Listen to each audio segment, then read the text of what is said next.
addresses death more often than anyone else in the scriptures. And so as we look to understanding grief and how we face life and how we face it knowing that we're going to die, we find great comfort in Paul's words. And among my favorite passages in Paul is Philippians chapter 1, where Paul is in prison and he's waiting for news as to whether he'll be sentenced to death or he'll be released.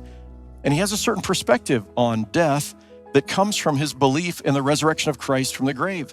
And so he says a lot of things about death. He says, when this life is over, we have a building not made by human hands, eternal in the heavens. That's in 2 Corinthians chapter 5. He talks about in 1 Corinthians chapter 15, he talks about death has been swallowed up in victory. In Romans chapter 8, he says that nothing can separate us from the love of God, not even death.